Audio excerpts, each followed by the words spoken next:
বিসমিল্লাহির রহমানির রহিম। আজকে আমি আবার আসলাম আমার ফার্মের ভিডিও নিয়ে। কিছুদিন আগে আমি দেখাইছিলাম যে আমার ফার্মটা কীভাবে আমি তৈরি করতেছি। এখন হলো আমার ফার্মের যে খাঁচাটা, এই ঘরটা আমি কীভাবে তৈরি করছি এবং আমার ফার্মের মুরগিগুলাকে আমি কীভাবে পরিচর্যা করি, ওদের বাসস্থান সম্পর্কে সমস্ত কিছু আপডেট দেওয়ার জন্য আমি আজকে আসছি। মূলত এই খাঁচাটা আমি তৈরি করছি বাঁশের, ম্যাক্সিমাম জিনিসই বাঁশের। আপনার শুধু তার কাটা আর এইগুলা আছে, আর নেটটা ইউজ করছি। এটা খরচ করতে আমার 1,000 টাকা লাগছে হলো বাঁশে, আর নেট লাগছে 1500 টাকার। আর এই উপর সাইডে যে মুরগির উপর সাইডের যেইটা লিটারটা পড়বে, ওইখানে আমি দিছি গরুর যে ম্যাট দেয় নিচে, ওই ম্যাটটা দিছি। আমার ম্যাটটা লাগছে দুইটা ম্যাট লাগছে, মানে ওইখানে 300 টাকার ম্যাট লাগছে আর 1,000 টাকার টিন লাগছে। তাহলে আমার দাঁড়াইতেছে 1,000 টাকার টিন, 1,000 টাকার বাঁশ 2,000, আর নেট 3500 টাকা, মানে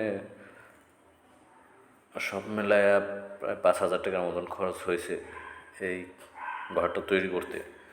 তো এই ঘরে আমি রাখতে পারবো 30টা মুরগি আমি রাখতে পারবো।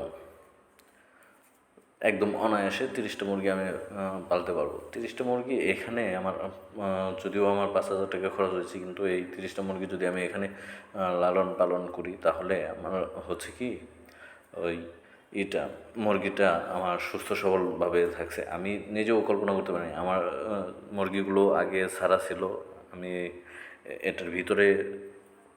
নেটের ভিতরে পালতাম। তখন মুরগিগুলো ওইভাবে খেতে চাইতো না, দৌড়াদৌড়ি করতো, খুব করতো। বাট এখন খাওয়াটা হলো, ওরা ঠিক মতন 3 বেলা প্রপারভাবে খাওয়াটা পাচ্ছে।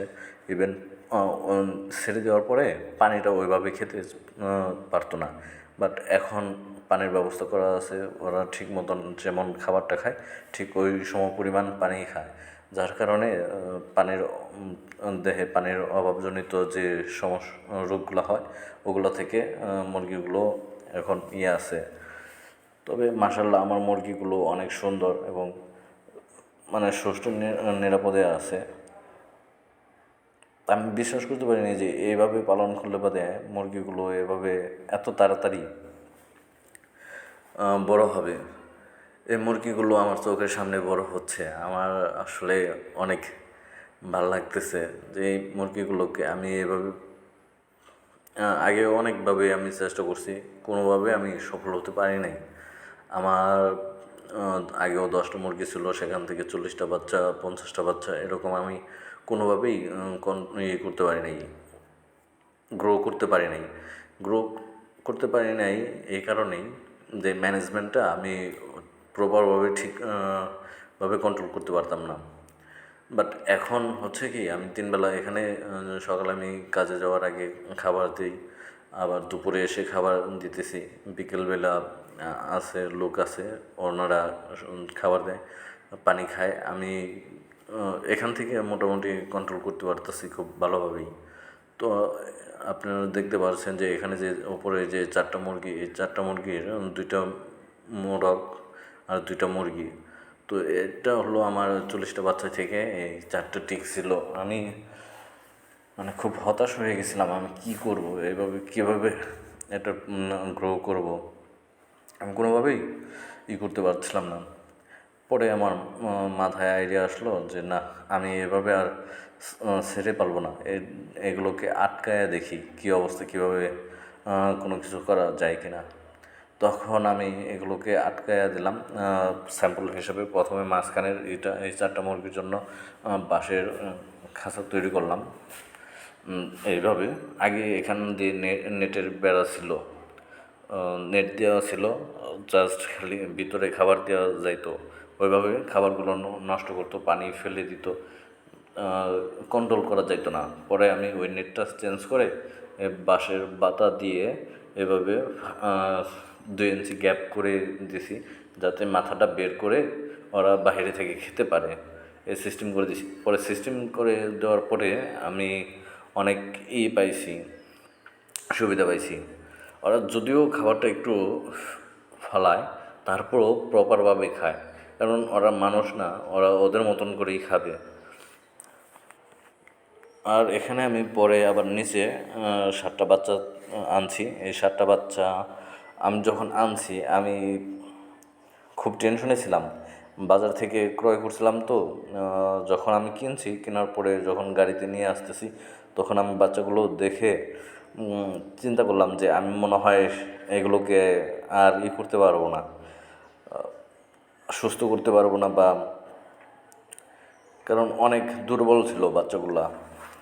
তারপরও নিয়ে আসলাম। আসার পরে বাচ্চাগুলোকে আমি এভাবে ভিতরে দিলাম। ভিতরে দেওয়ার পরে ঠিক মতন দিনবেলা খাবার দিতেছি, পানি পাচ্ছে। এ পর্যন্ত আমি ওদের কোনো ওষুধ দিই নাই। তবু মানে এখন যে বাচ্চার যে চঞ্চলতা, যে দৌড়াদৌড়ি, আমি এইসব দেখার পরে আমার কাছে মনে হচ্ছে যে না, এগুলো সুস্থ আছে, সবল আছে, এগুলো এরকম কোনো আহামরি কোনো সমস্যায় এখনও পড়ে নাই। যাই হোক, আমার এই খাঁচাটায় আমি 30 থেকে 40টা মুরগির মতন লালন পালন করতে পারবো। আমার ইচ্ছা আছে যে এখানে ওই 30টা মুরগি আমি অ্যাডাল্ট মুরগি পালবো। এই অ্যাডাল্ট মুরগিগুলোকে আমি এখানেই ডিম উৎপাদন করব, এবং যে ডিমটা উৎপাদন করব ওই ডিমটা আমি ইনকিউবেটরে বাচ্চা ফোটাবো এবং আলাদাভাবে ব্রোডিং করব। মুরগির সাথে আমি আর বাচ্চা দিতেছি না। মুরগির সাথে বাচ্চা দিলে বাদে আমি ওই বাচ্চাগুলোকে কোনোভাবে টিকিয়ে রাখা পারতাছি না। আমি বুঝতেছি না কী করব। বাট আমি এখন সিদ্ধান্ত নিছি যে করব, আলাদা ইনকিউবেটর নিয়ে আলাদা ব্রোডিং সিস্টেম করব। মুরগিগুলো জাস্ট এখানে থাকবে, এখান থেকে আর ওদের চেঞ্জ করব না, সরাবো না।